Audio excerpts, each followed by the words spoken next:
pada pelajaran tema 1, pertumbuhan dan perkembangan makhluk hidup. Subtema 4, pertumbuhan dan perkembangan tumbuhan.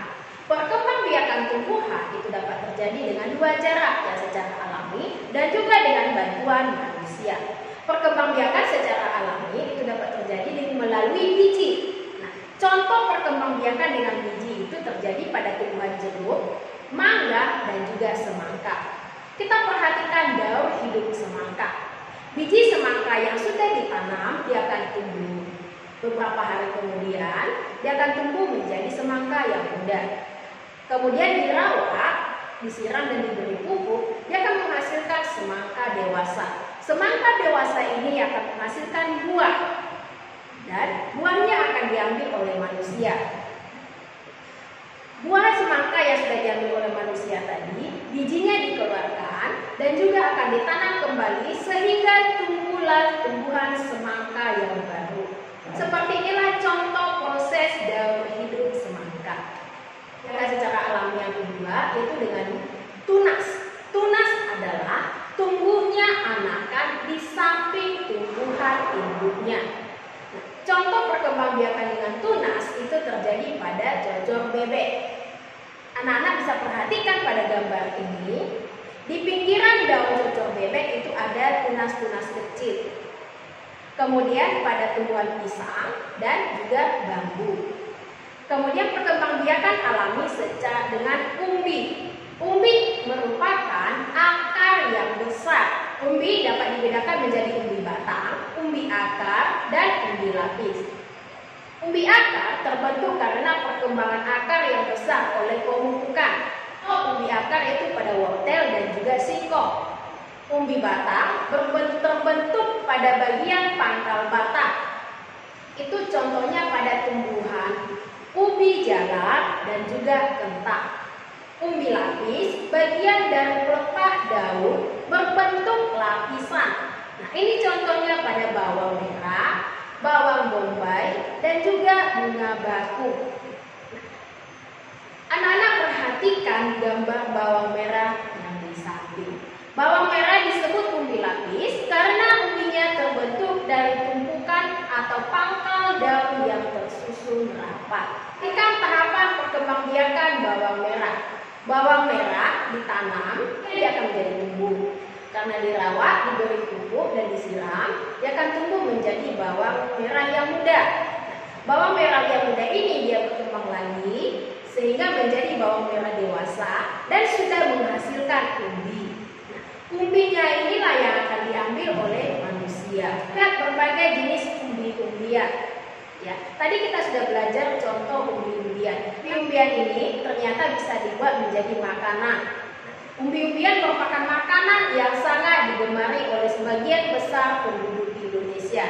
Nah, umbi-umbian ini dapat diolah menjadi berbagai makanan. Contoh olahan makanan dari umbi-umbian, getuk ataupun keripik. Tadi kita sudah belajar tentang perkembangbiakan secara alami, yaitu melalui biji, tunas, umbi, dan spora. Kita belajar tentang perkembangbiakan buatan. Perkembangbiakan buatan adalah proses perkembangbiakan yang dibantu oleh manusia. Contohnya itu dengan cara mencangkok, dengan cara stek, dan juga dengan cara menempel. Biakan tumbuhan dengan cara mencangkok ini bisa dilakukan kepada tumbuhan yang iri, batang yang keras. Nah, caranya bagaimana? Perhatikan. Pilih cabang yang keras, kupas kira-kira 5-9 cm sampai lendirnya keluar. Yang kedua, tutup luka pada dahan dengan tanah yang dicampur dengan kompos. Lalu ketiga, kukus tanah dengan sabut kelapa atau plastik, lalu ikat dengan tali. Kemudian, siram tanaman setiap pagi dan sore. Setelah tumbuh akar, potong cabang dan induknya dan tanam di tempat yang teduh. Kita sudah belajar tentang tumbuhan. Bagian-bagian dari tumbuhan itu ada salah satu contohnya itu biji. Nah, ada selimut biji yang tujuannya untuk melindungi biji. Kemudian ada embrio. Embrio itu adalah calon tumbuhan baru. Kemudian biji itu juga mengandung kotiledon. Kotiledon ini merupakan sumber makanan untuk calon tumbuhan yang baru. tumbuhan itu berbeda-beda. Bentuk daun berdasarkan susunan tulang daunnya terdiri dari yang pertama, tulang daun menyirip. Tulang daun menyirip itu contohnya pada daun mangga. Kemudian tulang daun menjari. Tulang daun menjari itu pada contohnya yaitu pada tumbuhan daun singkong. Jadi nanti daunnya itu seperti jari. Kemudian tulang daun sejajar. Tulang daun sejajar itu contohnya pada tumbuhan jagung. Tulang daun melengkung itu contohnya pada tumbuhan sirih. Ya. Nah, berdasarkan jumlah helai daun pada tangkai dapat dibedakan menjadi beberapa bagian. Yang pertama, daun tunggal. Daun tunggal itu contohnya pada daun mangga dan daun jagung.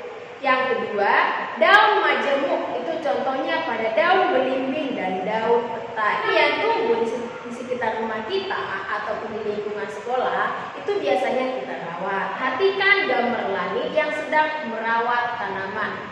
Lani tanaman di rumah ataupun di sekolah itu bisa kita bersama-sama dengan orang tua. Kalau di sekolah bisa kita bersama-sama dengan teman ataupun ibu guru. Kita juga ada kegiatan piket kelas.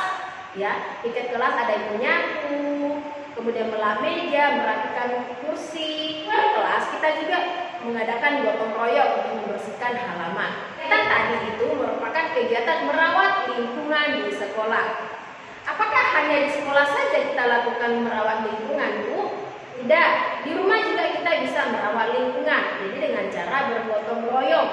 Nah, ketika kita merawat lingkungan, membersihkan itu bersama dengan teman, di sana terjalin kerjasama. Apakah manfaat dari kerjasama? Manfaat kerjasama adalah yang pertama, terjalin persatuan dan kesatuan. Yang kedua, pekerjaan menjadi lebih ringan. Yang ketiga, pekerjaan cepat selesai. Apakah kerjasama itu hanya dilakukan ketika membersihkan kelas? Tentu tidak. Kerjasama itu juga bisa dilakukan ketika kita merawat tanaman bersama keluarga di rumah. Atau kerjasama itu terjadi ketika kita melakukan permainan kelompok, misalkan permainan kelompok lompat bambu, atau ketika bermain sepak bola. Yang dari tumbuhan yang lain itu adalah bunga. Nah, bunga ini sering digunakan sebagai ucapan terima kasih atau tanda sayang terhadap orang lain. Bunga nasional adalah bunga yang dapat mewakili karakteristik suatu bangsa dan negara. Apakah anak-anak pernah melihat bunga tulip? Nah, yang sudah pernah melihat bunga tulip ini merupakan bunga sebagai negara Belanda. Bunga mawar itu merupakan bunga dari negara Inggris. Indonesia juga memiliki bunga nasional. Ada 3 jenis bunga nasional di Indonesia. Anak-anak pernah melihat bunga melati putih? Bunga melati putih ini merupakan salah satu contoh bunga nasional Indonesia yang disebut sebagai puspa bangsa. Kemudian ada bunga anggrek bulan. Bunga anggrek bulan ini disebut sebagai puspa pesona. Kemudian ada juga contohnya bunga Rafflesia arnoldi. Bunga Rafflesia arnoldi ini disebut sebagai puspa langka. Bagian dari tumbuhan tadi, daun, bunga, biji yang sudah kering itu bisa kita buat menjadi salah satu karya. Mozaik adalah teknik pembuatan karya seni rupa 2 dimensi dengan menempelkan bahan yang berukuran kecil sehingga membentuk sebuah gambar. Digunakan untuk membuat karya mozaik itu ada 2, bahan alami dan juga bahan buatan. Bahan alaminya apa, Bu? Contohnya seperti yang kita pelajari tadi. Kita sudah belajar tentang daun, bunga, dan biji. Berarti bahan alami yang kita gunakan untuk membuat mozaik adalah daun kering, biji-bijian yang kering, kemudian juga bunga yang kering. Bahan buatan untuk membuat satu karya mozaik yaitu kertas, keramik, dan juga kain perca. Nah, ini merupakan salah satu contoh karya mozaik yang terbuat dari bahan alami. Di sana dia menggunakan jagung, kemudian juga padi, daun, kemudian juga ada beras merah, beras, dan juga kacang padi ataupun kacang hijau. Ini merupakan salah satu contoh gambar menjahit. Nah, hari ini pelajaran kita sudah selesai. Semoga materi yang diberikan dapat anak-anak pahami dan berguna bagi anak-anak semuanya. Nah, walaupun kita belajar di rumah, kita tetap harus semangat, jaga kebersihan dan kesehatan tubuh. Jika mau keluar rumah, kita harus tetap menggunakan masker. Sampai ketemu pada video pembelajaran berikutnya.